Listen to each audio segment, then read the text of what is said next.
Bienvenue mesdames et messieurs à cette grande édition du journal universitaire que j'ai le réel plaisir de vous présenter. Débutons ce journal par la soutenance publique de la thèse de doctorat du chef des travaux Yuma Kalema Stéphane de la faculté des sciences administratives et politiques de l'université de Kinshasa. Thèse intitulée « Décentralisation de la politique décentralisée en République démocratique du Congo de 2006 à 2022. Théorie et pratique sociale de la non-volonté politique ». Cette cérémonie de la soutenance a eu lieu à la bibliothèque numérique de la faculté de médecine de la dite université. Suivez.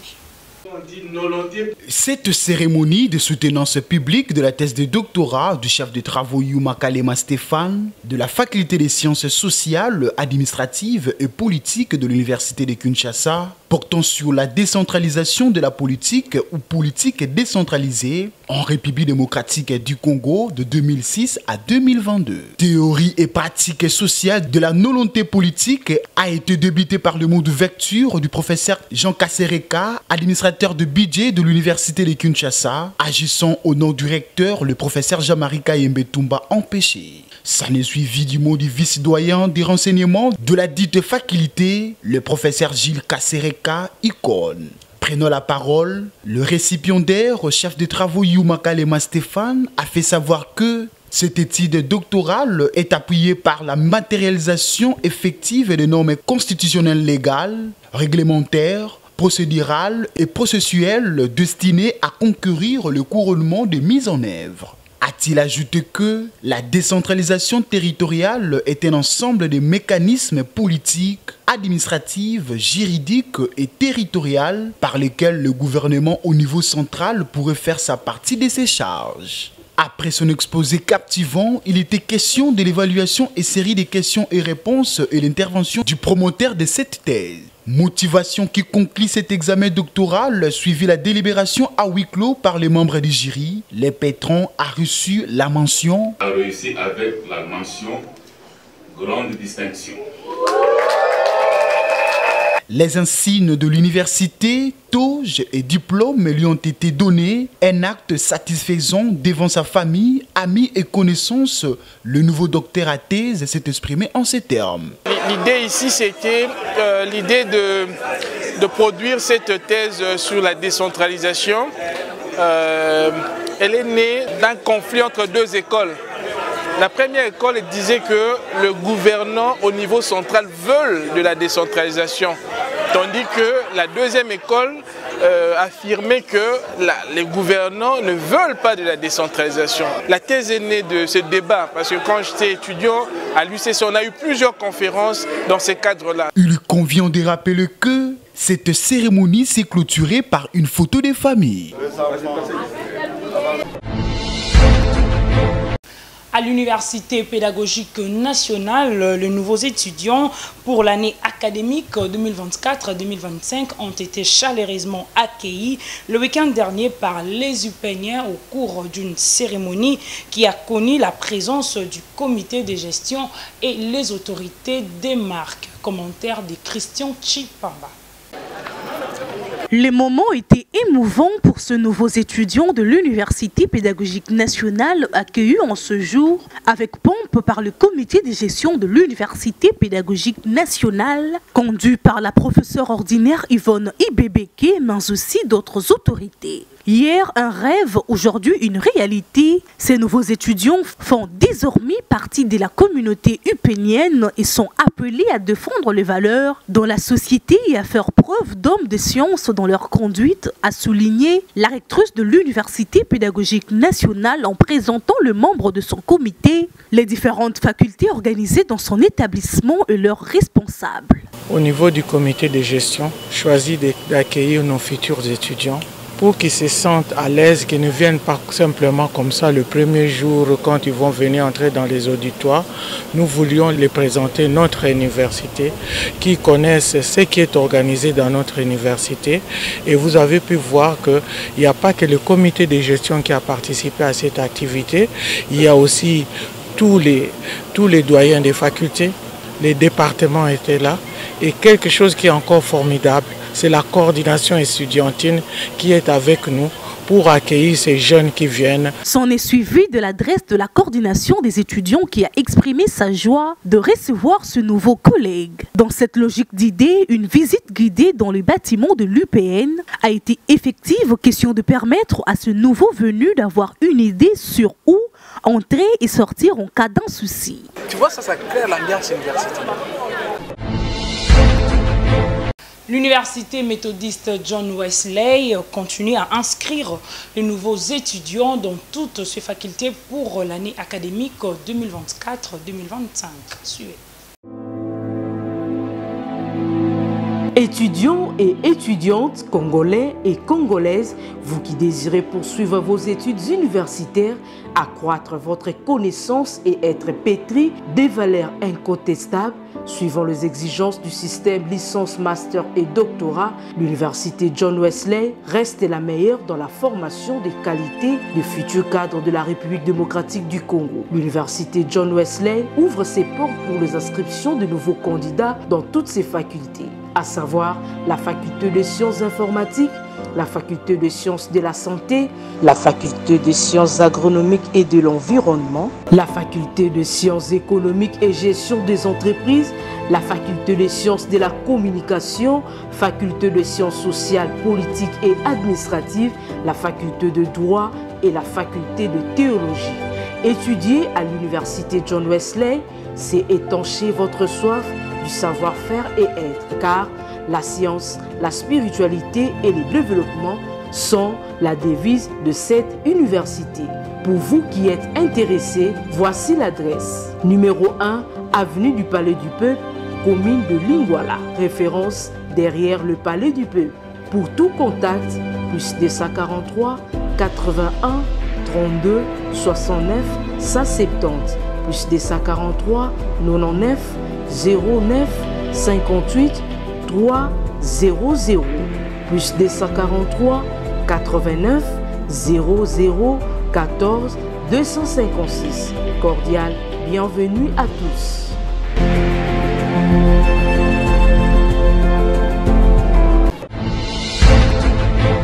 Le réseau des associations de professeurs des universités et instituts supérieurs du Congo endurcit la grève générale et sèche sur toute l'étendue de la République démocratique du Congo. Déclaration lue par le président du RAPICO, professeur Jean-Colin Moussonda Kalousambo, en présence de représentants des corporations des ASC et de l'intersyndicat de l'enseignement supérieur et universitaire. Suivi. À quelques jours de la date du 9 décembre 2024, date à laquelle la grève sèche générale sera déclenchée dans les établissements de l'enseignement supérieur et universitaire sur toute l'étendue du territoire national, tel que décidé par les bons syndicats de l'ESU et les RAPICO lors de leur dernière assemblée générale extraordinaire, les membres de ces corporations ne baissent pas le bras en peaufinant des stratégies utiles pour la réussite de cette démarche qui caractérise la lutte menée pour l'ensemble du personnel de l'ESU. Au terme de cette rencontre qui a eu lieu ce jeudi 5 décembre 2024 au siège de l'association de professeurs de l'Université pédagogique nationale, le professeur Jean-Colin Moussonda, président de la PUPEN, confirme la grève sèche générale projetée le 9 décembre et appelle de nouveau le personnel de l'ESU à respecter les mots d'ordre donnés. À 4 jours avant la date annoncé pour la grève le 9 décembre 2024. Nous sommes réunis ce jour pour essayer de passer en revue tout ce que nous avons pu obtenir comme information et tout ce que nous avons pu obtenir comme contact depuis le jour de l'annonce de la grève qui a été projetée au 9 décembre 2024. En fait, nous sommes là pour essayer de pouvoir réveiller nos cerveaux en termes de stratégie pour que le 9 soit vraiment une journée d'une grève, comme annoncé, générale et sèche. Nous luttons pour l'ensemble du personnel de l'ESU et tant que nos actions convergent avec tous les corps du banc syndical de l'ESU, nous pouvons dire que Dieu est avec nous et nous réussirons nos actions. Notre dernier mot, c'est toujours celui de pouvoir inviter, demander et obliger à l'ensemble du personnel de l'ESU à observer les mots d'ordre de la grève qui continue jour pour jour à pouvoir se réduire jusqu'à atteindre la date du 9 décembre 2024. Donc, nous sommes dans la fièvre, nous sommes dans la préparation de la grève parce que seule la lutte libère. Sans la grève, à nous entendre parler, c'est comme si nous n'aurons pas ce que nous sommes en train d'attendre. Il y a lieu de signaler que les bons syndicales de l'ESU et les RAPUICO restent ouverts pour toute collaboration avec les bons gouvernementales, ont-ils précisé au cours de ces échanges. Parlons de la double cérémonie de remise d'un don aux enfants orphelins de militaires et de la célébration du 6e anniversaire d'existence de l'ONGD, Alliance des Patriotes pour le changement de mentalité, APSEM en sigle, qui dirige le coordonnateur national de cette structure, Dieudonné Touloumé Mwala. Cette cérémonie a eu lieu au camp Badiading, commentaire de Christian Chipamba. C'est une double cérémonie marquante organisée par l'ONG Alliance des Patriotes pour le changement de mentalité, APSEM en sigle, qui s'est déroulée dans un esprit de solidarité et de soutien, combinant la remise d'un don aux enfants orphelins des militaires et la célébration du 6e anniversaire de l'existence de l'organisation. Un geste de solidarité en temps de crise, poursuivant l'objectif d'apporter un soutien direct aux forces armées de la République démocratique du Congo, alors que le pays fait face à des défis sécuritaires majeurs. Prenant la parole, Dieudonné Touloumé Mwala, coordonnateur national de l'APSEM, a exprimé sa compassion envers les orphelins et leurs responsables. Il a souligné l'importance de cette rencontre en réitérant l'engagement de l'organisation à offrir un encadrement gratuit et un soutien multidimensionnel à ses enfants. Ce soutien inclut l'accès à l'éducation et à des formations susceptibles de leur permettre de surmonter les défis de la vie.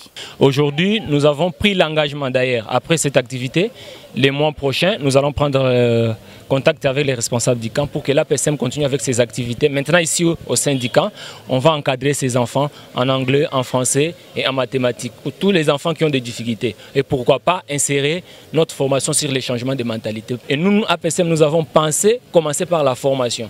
Comme nous avons une ressource humaine très requinquée, nous avons pensé à ce que nous puissions continuer à former ces enfants-là. Soutien et reconnaissance de leur côté, les responsables du camp et certaines femmes présentes ont salué cette initiative qualifiée de noble et indispensable. Ils se sont dit prêts à accompagner l'APSEM dans sa mission de soutenir ces orphelins, un engagement qu'ils considèrent comme essentiel à l'avenir des enfants. La cérémonie a culminé avec la remise des dons aux orphelins et à leurs responsables. À cette occasion, l'APSEM a lancé un appel aux personnes de bonne volonté pour renforcer leur action en faveur de ces enfants. Travaillons main dans la main pour bâtir un Congo d'amour uni et fort, a déclaré le coordonnateur en conclusion. Notons que cette initiative illustre une fois de plus le rôle crucial des organisations humanitaires dans l'accompagnement des communautés affectées par les crises sécuritaires.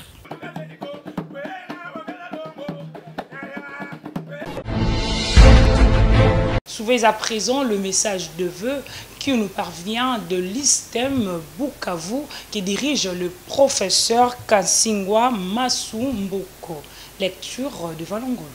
En cette période de fête des fins d'année 2024 et du nouvel an 2025, alors que notre cher pays, la République démocratique du Congo, fait face aux défis imposés par les affres de la guerre à l'Est, nous, Comité de gestion de l'ISTEM Bukavu, souhaitons adresser à nos pensées le plus solidaire à toute la nation en général et à notre communauté universitaire en particulier. Nous saluons tout d'abord l'implication personnelle de son Excellence, Monsieur le Président de la République, chef de l'État Félix Antoine Tshisekedi Tshilombo, pour les efforts consentants déployés en vue du rétablissement de la paix sur l'ensemble du territoire national. Nos hommages appuyés vont également à son Excellence Madame la Ministre de l'Enseignement supérieur et universitaire, professeur Sombo Ayane Safi Mukuna Marie-Thérèse, pour son leadership exemplaire dans la gestion des dossiers académiques, administratifs et patrimoniaux de notre sous-secteur de l'ESU. Enfin, à notre chère communauté universitaire de l'ISTEM Bukavu, corps académique, corps scientifique, personnel administratif, technique et ouvrier, camarades étudiantes et étudiants, ainsi qu'aux chers parents. Nous adressons nos vœux les meilleurs et nos sincères félicitations pour le succès enregistré au cours de l'année 2024. Votre engagement et vos contributions ont été les clés de notre progrès collectif et de la matérialisation progressive du plan stratégique qui positionne l'Eastern Bukavu sur la voie de l'émergence d'ici 2028. Pour l'année 2025 que nous plaçons sous les signes de l'excellence et de la cohésion, nous comptons sur votre collaboration renouvelée afin de relever de nouveaux défis et de promouvoir encore davantage le valeur font la fierté de notre institution. Que cette nouvelle année vous apporte bonheur, santé, longévité et courage pour continuer à bâtir ensemble un avenir meilleur pour un Congo plus beau qu'avant. Le directeur général, professeur Kassigwa Masumbuko Christophe. Nous vous laissons suivre à présent l'extrait de cet entretien qu'a eu notre journaliste Serge Mouy et le directeur général de l'Institut supérieur des statistiques de Kinshasa, ISESKIN en sigle, le professeur Jean-Marcel Mbikaï sur le leadership et bonne gouvernance dans le sous-secteur universitaire cas de l'ISESKIN. L'ISS, l'Institut supérieur des statistiques, est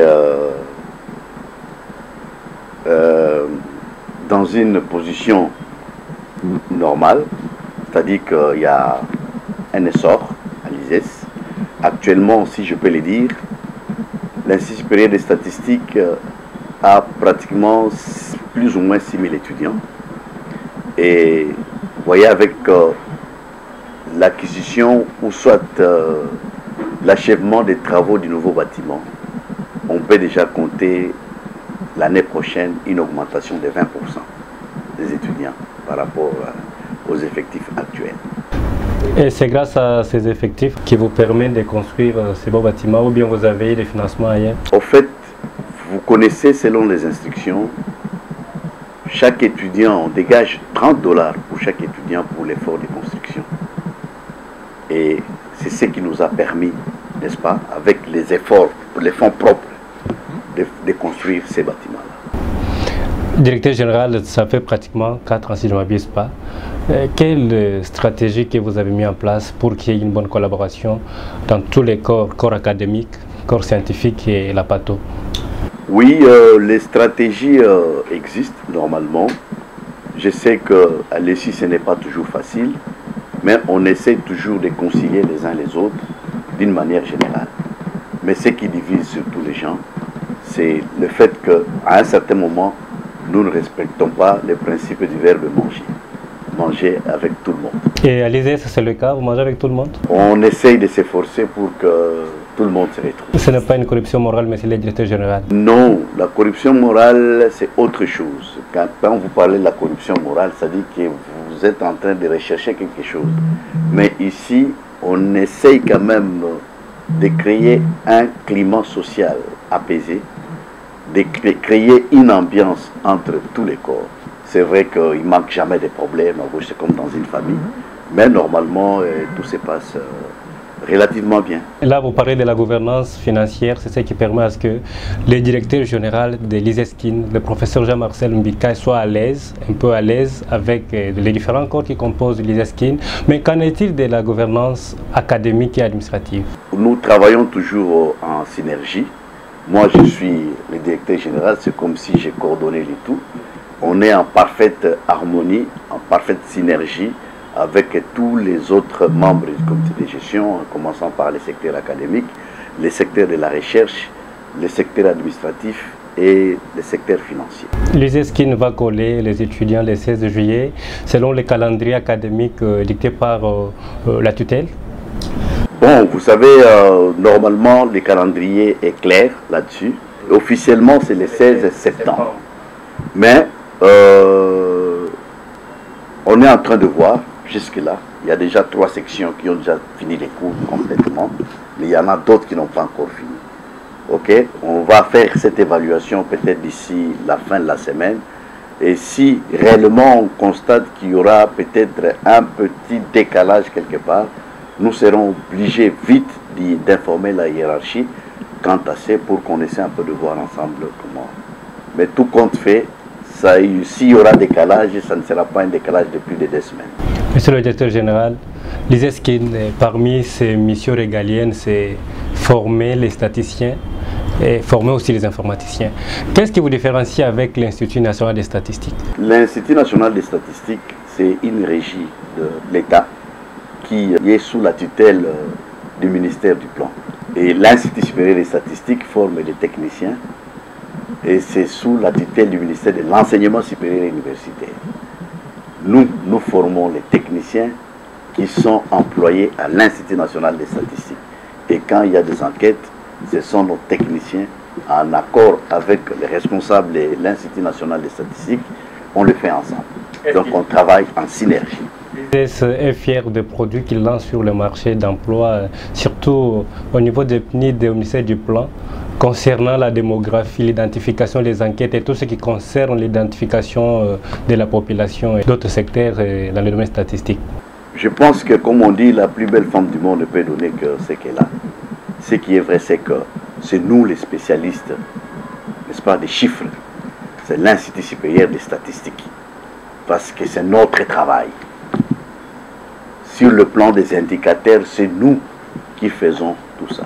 Et quand vous m'avez dit que les produits que nous lançons sur le marché, nous n'avons pas que les statistiques, nous n'avons pas que l'informatique, nous n'avons pas que... On a aussi d'autres options.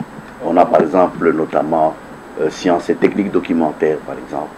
Okay, les gens qui travaillent dans des bibliothèques, par-ci, par-là, au centre Wallonie-Bruxelles, des fois ils sont là et puis bon. En fait, ils ne sont pas bloqués. Avec le professeur Bob Boutaka, qui est spécialiste en documentation. Il est avec nous ici et c'est parmi les grands formateurs au sein de notre alma mater. Comment vous parvenez à gérer votre temps, tantôt à l'ISES, tantôt à l'UPEN? Manager, vous êtes dans des domaines aussi privés. Quel est votre secret? Bon, le secret, c'est que nous avons appris ce qu'on appelle les chemins de fer, comme le disent en blaguant certains. Moi-même, je suis le produit de l'Institut supérieur des statistiques. Ce qui fait que je suis habitué à bosser et à bosser dur. Avec le petit parcours qu'on a eu, la Régie des eaux en passant, la société Vodacom en passant, parce que je suis parmi les 6 premiers ingénieurs noirs de Vodacom Congo, au Network Management Center, à la division NMC. Et c'est moi qui faisais les statistiques de la société Vodacom avant que je ne démissionne pour la présentation de ma thèse de doctorat. Qu'est-ce que vous impliquez aux étudiants de votre institution afin de devenir comme vous, puisqu'un bon maître, c'est celui qui cherche aussi à ce que ses élèves le dépassent? Oui, en âme et conscience, je peux vous dire et vous témoigner qu'il y a la formation à l'Institut supérieur des statistiques. Et la preuve est que déjà, dans ma pipeline, s'il faut le dire, j'ai au moins 5 doctorants qui sont des produits de l'Institut supérieur des statistiques qui vont bientôt défendre leur thèse de doctorat. Parlant de thèse de doctorat, quelles sont les grandes institutions qui collaborent avec l'ISESKIN pour les DADS? Nous avons l'Université de Kinshasa, nous avons l'Université pédagogique nationale. Et là où vous venez de soutenir votre deuxième thèse? Deuxième thèse, oui, en didactique des sciences, et plus précisément en informatique. Nous avons les universités étrangères, comme l'Université de Montréal, l'Université de Québec à Trois-Rivières, comme l'Université d'Ottawa et l'Université de Cambridge. Et pour ne pas citer, Junia en France et à Grenoble et d'autres institutions aussi, avec l'INCA à Abidjan, dans les pays africains, et puis on est en partenariat aussi avec les Cameroun. Et donc dans les jours à venir, l'ISES a déjà ses propres professeurs, mais avec la politique de la relève académique, on peut compter que dans les jours à venir, l'ISES peut encore compter 5-10? Au moment où je vous parle, il y a les dossiers d'au moins 6 professeurs qui sont au conseil d'administration pour qu'ils soient élevés au grade de professeurs associés. Ça veut dire que bientôt là, parce qu'ils sont déjà opérationnels, nous allons avoir encore plus de 6 professeurs. Bon, comment se passe la collaboration entre l'ISESKIN et le CAIESTAT? Le CAIESTAT, c'est ça notre conseil d'administration. Oui, c'est les patrons des administrations des IST. Vous avez une nouvelle patronne à l'enseignement supérieur et universitaire, à l'occurrence Madame Sombo. Oui. Quel message que vous lancez à toute la communauté de l'ISES par rapport à cette nouvelle figure qui est arrivée, bien sûr, il y a quelques mois à la tête de l'enseignement supérieur et universitaire? Je suis fier de notre tutelle, de la responsable du ministère actuel de l'enseignement supérieur et universitaire. Elle marche sur la vision du chef de l'État. Et je peux dire, peut-être en s'appuyant sur les six engagements du chef de l'État, elle a déjà commencé les travaux avec l'évaluation à mi-parcours. Nous avons été de l'autre côté avec le système LMD. Et là, on est maintenant sur les ordres de réquisition relatifs aux travaux de la commission préparatoire entre les gouvernements et les banques syndicales. Vous voyez, c'est déjà un plus, c'est déjà quelque chose que nous tous nous attendions. Le professeur Jean-Marcel Mbikaï, DG de l'ISESKIN, n'a pas peur que Madame la ministre puisse un jour prendre notre arrêté le remplaçant, bien qu'aujourd'hui vous faites un bon travail à l'ISESKIN en construisant de nouveaux bâtiments, chose que beaucoup de comités ne font pas. Bon, tout le monde a des ambitions. C'est que potentiellement, moi je voulais enrichir mon CV. Et du fait que mon CV est déjà enrichi, j'ai commencé d'abord par, déjà au niveau de l'institution, comme président de la commission des gérances. J'ai évolué normalement comme assistant jusqu'à devenir professeur. J'ai été nommé administratif par l'ancien, le ministre honoraire Théophile Mbemba comme administratif. J'ai fini le mandat comme administratif. J'ai été élevé au rang du directeur général, premier mandat. Et je suis en mon deuxième mandat. Ce sont les gens qui voient, mais bon, vous voyez, vous avez vu, vous constatez, vous palpez avec vos doigts. Mais ce qui est vrai, c'est que même si on m'est élevé aujourd'hui, ça ne me dérangerait pas parce que j'ai quand même un parcours. Mais le travail est fait, je pense que ça ne sera pas le cas. Je ne suis pas éternel ici, j'ai remplacé des gens. Et il y a aussi, les gens doivent aussi me remplacer. Quel message que vous lancez à vos collègues directeurs généraux et recteurs de la ville provinciale de Kinshasa? Oui, bon, en passant, je ne peux que... D'abord, je salue notre président, le professeur Kayembe. Salut, professeur. Je vous aime beaucoup et continuez à nous encadrer comme vous l'avez toujours fait. C'est tout ce que je peux dire pour l'instant. Jean-Marcel Mbikaï, directeur général de l'ISES. Plus de 6 000 étudiants, ce n'est pas chose facile. Gérer, c'est prévoir, gérer, c'est avoir des normes solides. Quel message que vous lancez à toute la communauté? À toute la communauté, c'est-à-dire que chaque chose a son temps. Tout le monde n'est pas né pour devenir président de la République au même moment. Tout le monde n'est pas né pour devenir professeur au même moment. Donc nous sommes ensemble. C'est vrai qu'il y a toujours les hauts et les bas. Mais votre directeur général essaie de fournir avec son comité de gestion, avec les collègues membres du comité de gestion, nous fournissons beaucoup d'efforts pour essayer un peu tant soit peu de mettre tout le monde à l'aise. C'est vrai qu'il ne manque jamais de problèmes, mais sinon, rassurez-vous qu'on est ensemble. Donc il n'y a rien de grave. Et les étudiants surtout? J'ai formé beaucoup d'étudiants. Je ne peux pas faire une minute sur un arrêt sans qu'on puisse me détecter quelque part. C'est ainsi que, vous voyez, on n'a pas vraiment de vie privée. On est là. Donc, c'est une carrière publique. Les étudiants de tous les établissements Congo, et puis même de chez moi ici, vous avez remarqué l'engouement avec la coordination des étudiants, avec tous ces étudiants-là. Ce sont nos enfants, et par moments des amis, et par moments on prodigue des conseils pour qu'ils fassent plus que nous. Qu'ils se prennent en charge.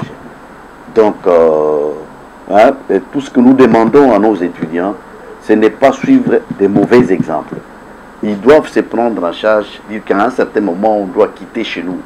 Nous devons étudier pour vraiment quitter nos maisons et pour que nous soyons aussi des responsables. Et surtout devenir manager comme le professeur Jean-Marcel. Oui, on devient manager quand on accepte d'abord de commencer n'importe quel travail. Ok, moi, manager aujourd'hui, je suis un briquetier formé, je suis un cuisinier professionnel formé, j'ai fait la crèmerie sans problème, j'ai fait la pâtisserie sans problème, j'ai fait la charcuterie sans problème, j'ai fait la soudure sans problème et d'autres petites histoires. Et c'est ce qui a fait de moi cette moule-là que je porte dans ma tête ici. Et on est en train de chercher à inculquer ça auprès des jeunes. Et c'est pourquoi le week-end, la communauté de l'ISES, aussi la communauté universitaire de Kinshasa, ne peut pas hésiter d'aller fréquenter les investissements. Oui, on essaye tant soit peu d'aider nos responsables politiques, nos dirigeants.